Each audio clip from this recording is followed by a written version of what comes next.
Holy tzaddikim and tzaddikot. Hope everybody is doing great. You know, there's a question that comes up in this week's parsha that really bothers me. It's bothered me for a while. This is the parsha where Rivka is pregnant, and God tells Rivka, "Shnei goyim bivitnech." There's two nations inside of your womb. You're having twins. But not just that you're having twins, you're going to have two very different children, right? And the Midrash teaches us actually that while Yaakov and Eisav, these two twins, were inside of their mother Rivka's womb, they used to push to get out, let me out of here, when they would walk by certain institutions, if you will. And so when they walked by the Beit Midrash, when they walked by the shuls, the holy places, Yaakov is like, get me out of here, I want to be there, I want to be there.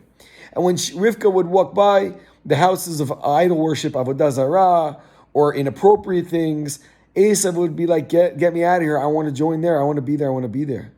And you know, this always bothered me, right? Shnei goyim bivitnech. There's two nations in your womb. How does this work when it comes to the concept of free will?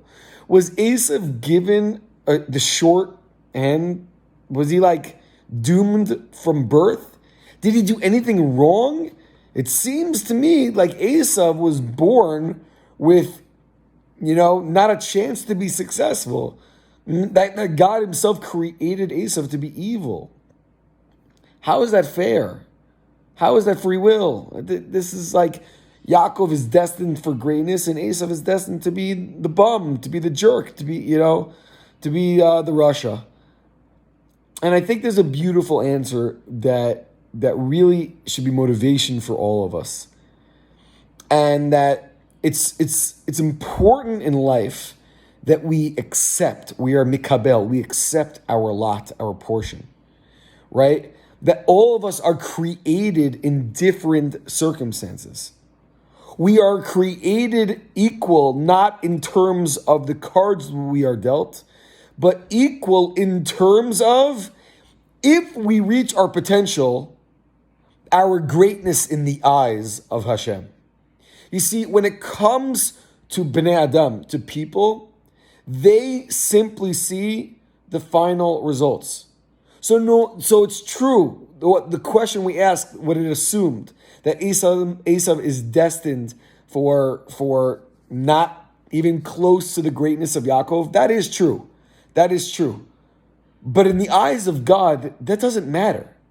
You see, we make this mistake that compared to someone else, I wasn't born in religious, I didn't have a family that was supportive of me financially, I didn't grow up keeping Shabbat, kosher, I have more struggles than other people.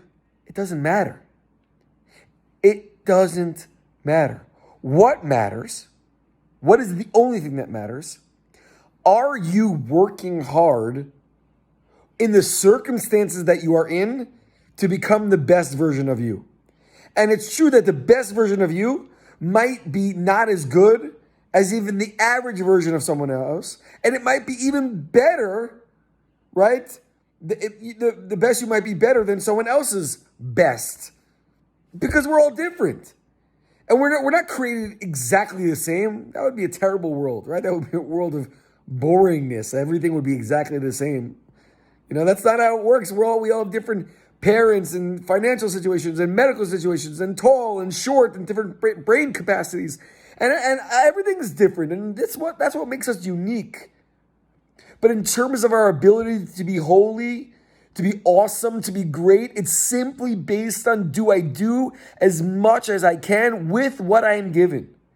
Eisav had the potential to be just as great as Yaakov, not in terms of bottom line what other people see, but in terms of holiness in the eyes of God. Eisav was not expected to be in the same level as Yaakov, but Eisav was expected based on the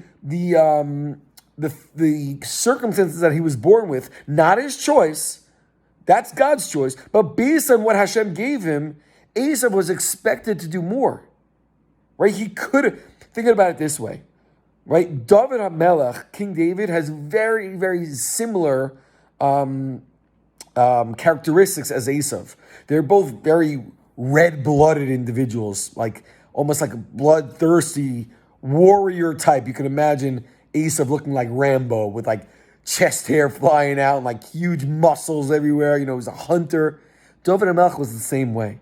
And David HaMelech took those traits and he used them to become the greatest warrior in the history of the Jewish people. David slayed Goliath, right? The great giant. He used the natural inhibitions that God gave him for his best ability. He was created different. And all of us are created different. And that's our job.